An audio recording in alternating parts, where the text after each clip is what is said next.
નમસ્કાર, જય શ્રી કૃષ્ણ, મહાદેવ હર. કેમ છો બધા? આઈ હોપ બધા જ મજામાં હશો.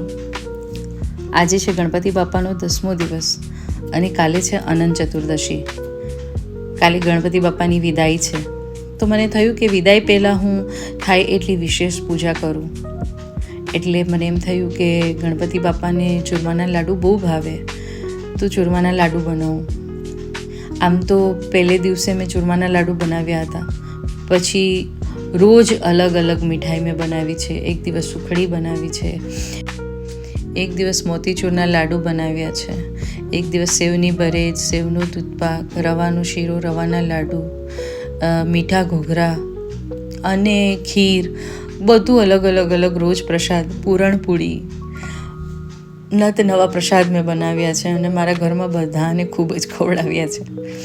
પણ અંતે કે મન ના ભરાય, કારણ કે ગણપતિ બાપ્પાને વિશેષ જ્યારે ધરવાની વાત આવે તો એમના અતિશય પ્રિય એવા ચૂરમાના લાડુ.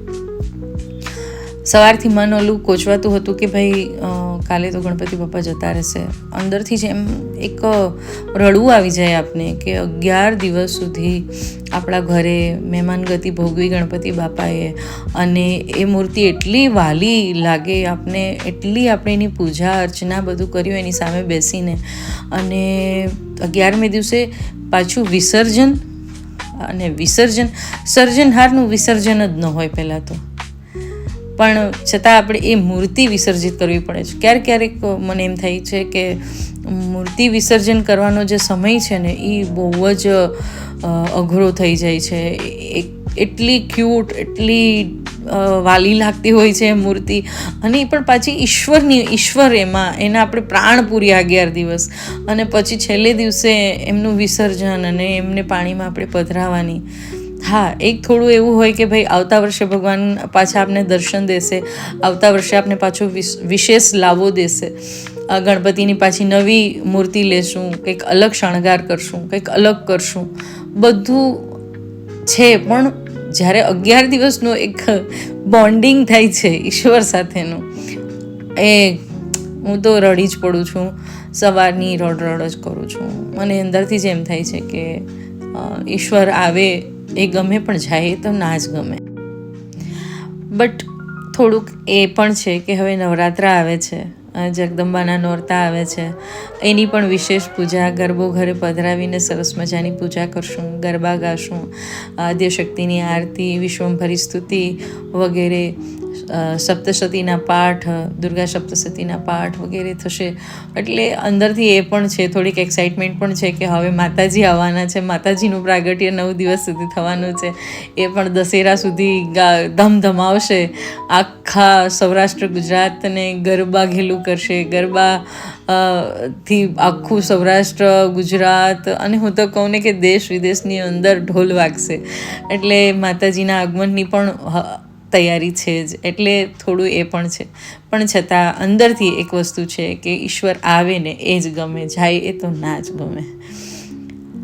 ધીરે ધીરે મારા લાડવાનું કાર્ય પૂરો થાય છે, અને લાડવા થઈ જાય એટલે પછી બીજી પણ વિશેષ તૈયારી મારે કરવાની છે, અને ધીમે ધીમે એ પણ તૈયારી કરીશ. અચ્છા, તમે જુઓ કે હું છે ને ઘી અને ગોળની આવી રીતે પાઈ બનાવી અને ગોળને શેકી અને પછી લાડવામાં જે લાડવાનું ચૂરમું હોય છે એની અંદર આવી રીતે નાખી અને પછી કરું છું. તમે લોકો મને કોમેન્ટમાં કહેજો કે તમે લોકો ચૂરમું બનાવો ત્યારે ગોળ અને ઘીની મિશ્રણને કેવી રીતે એડ કરો છો, અને કેવી રીતે એમાં મતલબ એની પાઈ કેવી રીતે કરો છો. મને મારા મમ્મીએ આ રીતે શીખવાડ્યું છે, એટલે હું આ રીતે કરું છું. લાડવા ધીરે ધીરે થઈ જવા આવ્યા છે, અને હવે મને એમ થાય છે કે હું આજે કંઈક બીજી વિશેષ તૈયારી કરું. ગણપતિ બાપ્પાના લાડુ તૈયાર થઈ જાય ને એટલે કંઈક વિચારું કે હવે મારે આગળ શું કરવું, કારણ કે પ્લાનિંગ કરીને હું એ કશું જ નથી કરતી. અને મને એમ થાય છે કે હું 21 દીવા કરું. 21 દીવા માટે મારી પાસે ખૂબ જ કોડિયા છે, કારણ કે હું 108 દીવા નવરાત્રિમાં કરું છું, અને મને ક્યારેય બી એવું લાગે કે સારો દિવસ છે તો હું 108 દીવા કરું છું. એટલે મારી પાસે દીવા આખું બોક્સ પડ્યું છે દીવાનું, એટલે મને એમ થાય છે કે હું 21 દીવા કરું અને દીપમાળા કરું 21 દીવાની. અને 21 દીવાની દીપમાળાની સાથે સાથે હજુ કંઈક વિશેષ કરવાની ઈચ્છા તો છે મને. જોઈએ આગળ. પહેલાં દીપમાળા બનાવી લઉં અને એમાં સરસ મજાનું ઘી, તેલ, સરસવનું અને ઘી આ બંને મિક્સ કરીને રાખ્યા છે મેં. અને હું હંમેશા ગાયનું ઘી અને સરસવનું તેલ પૂજામાં મારે હોય જ. અને જ્યારે વાટનું જે ટોપ હોય ને એની અંદર હું થોડું કપૂર લગાવી દઉં, એટલે વાટ સરળતાથી પ્રજ્વલિત થઈ જાય છે. અહીં ગણપતિ બાપાનું સ્થાપન છે, ત્યાં સવારે દૂર્વા અને બધું ચડાવીને રાખ્યું હતું, તો થોડુંક આપણે સફાઈ કરી લઈએ, જેથી કરીને જે કાંઈ પણ આપણે દીપમાળા ને બધું કરીએ એ દેખાવમાં વધારે સારું લાગે. મારા ઘરે કોયલવેલ અને જાસૂદના 2 પ્લાન્ટ છે, એટલે એમાંથી જાસૂદ કુદરતી આ વર્ષે એટલા બધા આવ્યા છે ને કે મારે બહારથી જાસૂદ લેવાની જરૂર જ ના પડે. રોજ અલગ અલગ ફૂલ આવે, પણ જાસૂદ વિશેષ છે. જાસૂદ ગણપતિ બાપાને ચડાવીએ એટલે ગણપતિ બાપા રાજી થઈ જાય છે. આપણે થોડીક ઘણું અહીંથી બધું ક્લીન કરી અને અગરબત્તીનો એશ છે વગેરે બધી ત્યાંથી હટાવી અને એક સરસ મજાનું ડેકોરેશન કરવાની કોશિશ કરીએ. અને વિશેષ તો મારે દીપમાળા સરસ રીતે ગોઠવાઈ જાય એવું કરવું છે, એટલે આજુબાજુમાં થોડી જગ્યા કરવી પડશે. એ જગ્યા કરી હું એકલી નથી કરતી, બેકગ્રાઉન્ડમાં જયવીર છે મારી જોડે.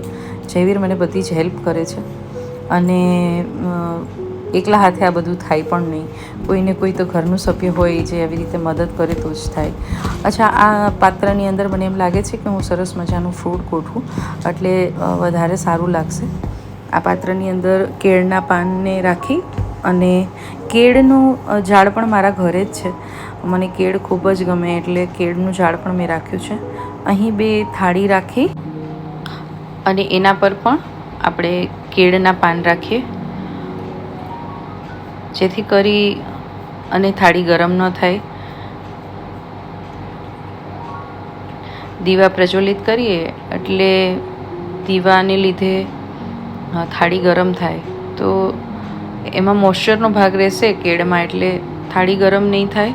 અને નીચે વેલ્વેટનું કપડું છે એ પણ ગરમ નહીં થાય. સરસ મજાના આવી રીતે દીવા ગોઠવી અને પછી જયવીર મને કહે છે કે મોમાં બધા દીવા સાથે જ ગોઠવી દો. હું ટ્રાય કરતી હતી કે 6 દીવા રાખું, પણ જયવીર કહે છે કે ના, કારણ કે પછી થાળ ગણપતિ બાપાનો જે પ્રસાદનો થાળ છે એ રાખવામાં આપને જગ્યા ઘટશે. હવે આપણે આરતીની થાળી શણગારી લઈએ. તમે આરતીની થાળી કેવી રીતે શણગારો છો ઇન્સ્ટન્ટ ઇઝી વેમાં, તમે મને કોમેન્ટ કરીને બતાવો. મને તો આ એકદમ આ જૂની રૂઢીની સ્ટાઇલ મને ખૂબ જ ગમે છે. એક નાની એવી વાટકીની અંદર ગંગાજળ, એમાં કંકુ અને એક સળીની અંદર રૂ ભરાવી અને ઇન્સ્ટન્ટ આવી રીતે પાંદડી કરી અને સરસ મજાની આરતીની થાળી 1 મિનિટ પણ પૂરી નથી થતી અને ઇઝીલી થઈ જાય છે. અને દેખાવમાં કેટલી ફાઇન અને કેટલી બ્યુટીફુલ લાગે છે. મને તો આરતીની થાળી ખૂબ જ ગમે.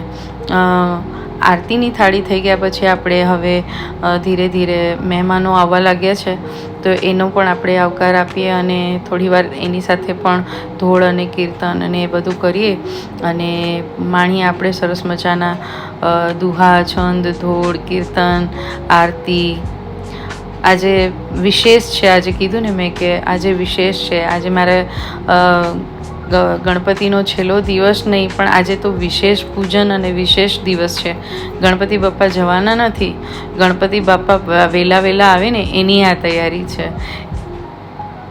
બધી જ તૈયારીઓ સરસ રીતે સંપન્ન થઈ ગઈ છે. જુઓ કેટલું સરસ રીતે ગોઠવાઈ ગયું છે બધું. અને ધીરે ધીરે હવે મહેમાનો પણ આવવા લાગ્યા છે, તો આપણે હવે માણીએ ધોળ કીર્તન.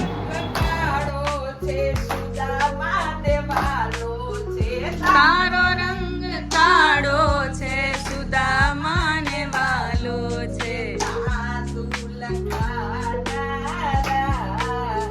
તારો રંગ કાળો છે,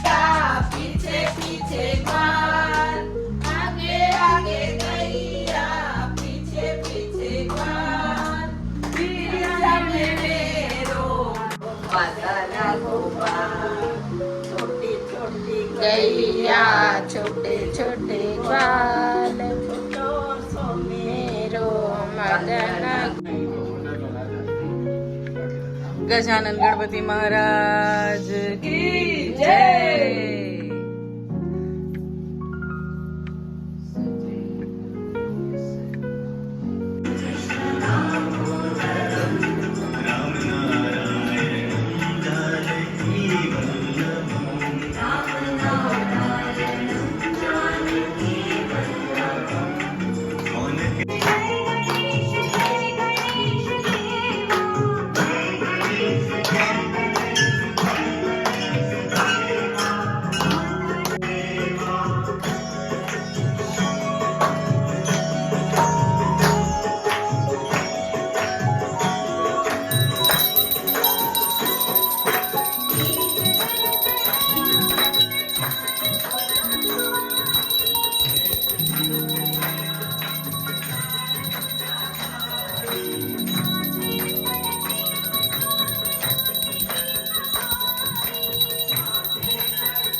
જય શ્રી કૃષ્ણ.